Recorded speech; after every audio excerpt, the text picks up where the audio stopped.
Donc, je suis Stéphanie Aouine, A-O-U-I-N-E, procureure de la République d'Angoulême. Donc, comme convenu par personne interposée, je reviens vers vous à quelques heures des événements qu'ont frappé la mairie d'Angoulême. Je vous propose d'abord de refaire un point factuel sur ce qui s'est passé, en tout cas les éléments qu'à cette heure je peux vous confirmer en l'état des vérifications qui ont été réalisées.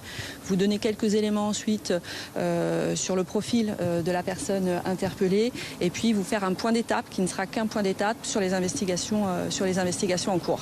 Est-ce que ça vous embête de commencer par le point d'étape parce que c'est ce qui a une chance de passer à l'antenne à 20h? Alors, est-ce que c'est possible? Si c'est le souhait des uns et des autres, je peux rebasculer. D'autant qu'effectivement, de toute façon, sur le point factuel, je pensais y passer assez vite puisque vous avez déjà quand même un certain nombre d'éléments. Donc deux procédures ouvertes suite à ces faits.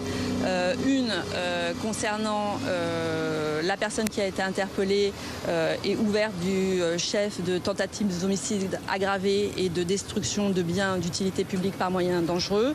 Une autre procédure qui est ouverte à l'encontre, je dirais, du policier municipal pour l'usage qu'il a pu faire de son arme à feu. Dans le cadre de ces deux procédures, deux services d'enquête qui sont saisis. Le commissariat d'Angoulême, qui a été le premier intervenant sur les faits et qui a pu réaliser un certain nombre de vérifications dans l'urgence. Et puis ensuite, la division de la criminalité organisée et spécialisée de Limoges, ancienne PJ Limoges. Donc actuellement, vous avez dans le ressort sur Angoulême l'ensemble des enquêteurs de ces deux services qui continuent à travailler, auxquels il faut associer les personnels de l'identification judiciaire, puisque vous voyez, j'interviens sur site, puisque les constatations à la mairie d'Angoulême n'ont pas encore pu démarrer en raison des nécessités d'intervention des uns et des autres.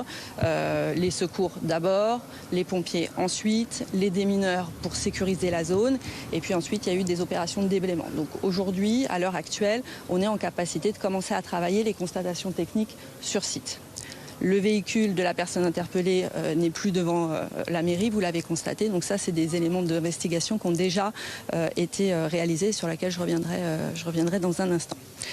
Donc deux services saisis, des investigations en cours qui ont également été relayées, c'est-à-dire des perquisitions qui ont été réalisées sur les lieux de domiciliation de la personne interpellée, qui là encore viennent juste de terminer. Je peux vous dire que sur ces perquisitions, on n'a pas trouvé encore d'éléments notables qui infléchissent dans un sens ou dans un autre l'enquête. Ils mériteront d'être vérifiés, corroborés pour valider une piste de travail plus qu'une autre. Donc voilà sur l'état de l'enquête. Je fais quand même le lien avec le profil de l'auteur et la mesure qui a été prise à son encontre. Donc comme vous l'avez également su et relayé, c'est une personne qui a été neutralisée par l'un des policiers municipaux, qui a donc été pris en charge par les secours.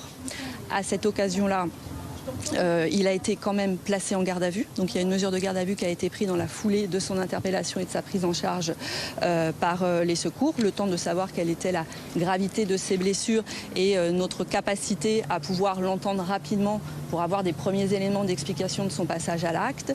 Nous avons eu à constater que son état de santé était incompatible avec la mesure de garde à vue, que la priorité devait être donnée à sa prise en charge médicale, raison pour laquelle, lors de son transport sur le centre hospitalier de Poitiers, la mesure de garde à vue a été levée. Le pronostic vital est toujours engagé? Alors, il est stabilisé. Des opérations chirurgicales sont prévues et sont en cours, qui nécessiteront aussi une prise en charge sur plusieurs jours vraisemblablement, sous réserve des éléments complémentaires qui nous sont donnés sur le plan médical. Mais effectivement, lorsqu'il a été pris en charge, il était en ce qu'on appelle urgence absolue. On a suivi de près, on s'est beaucoup interrogé sur le fait que son pronostic vital ait pu ou pas être engagé. Et lorsqu'on a vu que la priorité devait être donnée à cette prise en charge, les constatations ont été réalisées en ce sens. Les réquisitions prises aussi en ce sens afin qu'on puisse avoir une vigilance particulière sur sa prise en charge médicale et la capacité des services de police à reprendre la mesure et à aller chercher l'explication lorsqu'il sera en capacité d'être entendu. Sur les faits, justement on peut revenir sur son arrivée ici, Madame la procureure. Il arrive ici vers quelle heure? Alors sur les faits, je vais pouvoir valider la grande majorité des éléments qui vous ont déjà été communiqués. Hein. On est sur une personne qui intervient aux alentours de midi, qui ne se signale pas particulièrement au niveau des personnels de la mairie, qui est tout de même interpellé par son comportement parce qu'il est extrêmement taisant et il n'a pas à être à l'endroit où il est. Et on a le bon réflexe d'une secrétaire de mairie qui actionne un bouton d'alarme, ce qui va engendrer l'intervention des policiers municipaux qui vont là aussi très vite évaluer la situation au regard du comportement de l'intéressé, des premières mises à feu qu'il fait dans les bureaux auxquels il a eu accès. À charge pour eux d'essayer de le neutraliser parce qu'il est déjà engagé en fait dans son opération de destruction par voie d'incendie, que les premières injonctions n'ont pas pour conséquence de le faire changer dans son comportement, qu'il y a même usage d'un tonfa qui ne le fait pas non plus s'arrêter. Et lorsque finalement les policiers municipaux sont acculés, avec cet homme qui est armé d'une chaîne enflammée, ils font usage, l'un d'entre eux fait usage de son arme. Voilà. Combien de coups? 2 coups. 2 coups. Une chaîne enflammée? Pardon. Alors c'est un élément que vous n'aviez pas forcément et qui mérite encore d'être vérifié puisque comme je l'évoquais tout à l'heure, les constatations vont être en cours. Mais des premiers éléments audition recueillis, hein, c'est la différence entre ce qui se dit à un instant T et ce qu'on arrive à recueillir par procès verbal. Il était effectivement armé d'une chaîne avec des bouts de tissu au bout de cette chaîne pour lui permettre d'enflammer plus facilement les locaux et le mobilier attenant. Pour les policiers municipaux, donc un seul tireur et 2 coups. Pour l'instant. Il est quelle heure? Il est 20h. Je crois que c'est le journal de 20h. C'est ça. Pardon, vous disiez donc un seul tireur et 2 coups. Et 2 coups. En l'état, des déclarations qui ont été recueillies et sous réserve des vérifications qui sont en cours pour arriver à tracer les trajectoires et corroborer les déclarations du ou des policiers municipaux. Il a voulu s'en prendre aux policiers? Il n'a pas en tout cas répondu aux injonctions et au moment où il y a eu usage de l'arme du policier municipal, il s'engageait vers eux dans une attitude agressive. Oui. On peut peut-être en venir aux motivations. Il a dit quelque chose aux policiers, ou peut-être aux assistantes des élus? Alors là encore, les investigations qui seront réalisées par la suite nous permettront de vous le dire ou pas. En l'état des éléments, on n'a pas d'échanges verbaux entre la personne interpellée et les différentes personnes qui ont eu à croiser son chemin. Mais encore une fois, je pensais important à l'heure actuelle de vous expliquer un petit peu ce que nous on avait réussi à fiabiliser comme type d'information au regard de la gravité intrinsèque des faits, hein, du retentissement local. Maintenant, il reste encore du travail à réaliser pour les enquêteurs, pour le parquet d'Angoulême, qui nous permettra un petit peu d'affiner les versions, d'affiner les circonstances et dans ce cas de vous en dire davantage. Et ses motivations, évidemment, c'est la grande question qui se pose maintenant. Et pour le coup, c'est prématuré à cette heure d'aller sur le champ de ces motivations parce qu'on est encore vraiment sur du travail de personnalité, d'environnement qui nécessite un peu plus de temps. Est-ce qu'on en sait plus sur la signification des écritures sur sa voiture?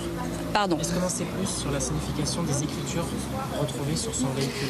Alors oui, les écritures, les inscriptions qui ont été retrouvées sur le véhicule, c'est la profession de foi des musulmans, donc sans qu'il y ait forcément de connotation autre qu'une profession de foi. Donc nous n'en avons à ce stade tiré aucune conséquence, notamment pour faire le lien avec votre précédente question sur le possible mobile de l'intéressé. Pas de lien terroriste à l'heure actuelle? À l'heure actuelle, donc c'est ce que j'évoquais, à l'heure actuelle, pas de lien fait avec une entreprise terroriste.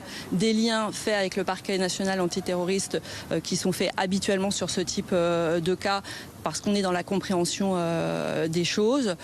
Donc un interlocuteur parisien qui est avisé, mais qui aujourd'hui n'est pas saisi. C'est bien le parquet d'Angoulême qui assure la direction de la police judiciaire pour ces 2 procédures. Pour le moment, il n'y a pas de profil qui émerge de cet homme-là.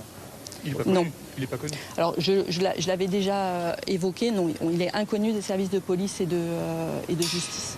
On n'a pas d'autres éléments sur son profil, effectivement. Que ceux qui ont déjà été donnés, c'est-à-dire son âge, 46 ans, de nationalité française, identifié par le biais de son passeport et inconnu des services de police et de justice. Pas de conflit avec la mairie À ce stade, on est en cours de vérification des éventuels mobiles, mais comme je le disais, tous les champs sont ouverts. Encore une fois, à quelques heures. Alors, l'assistante de mairie est en cours d'audition et encore une fois, à cette heure, il est véritablement trop tôt pour pouvoir vous donner des informations qui soient fiabilisées. Raison pour laquelle j'en resterai là.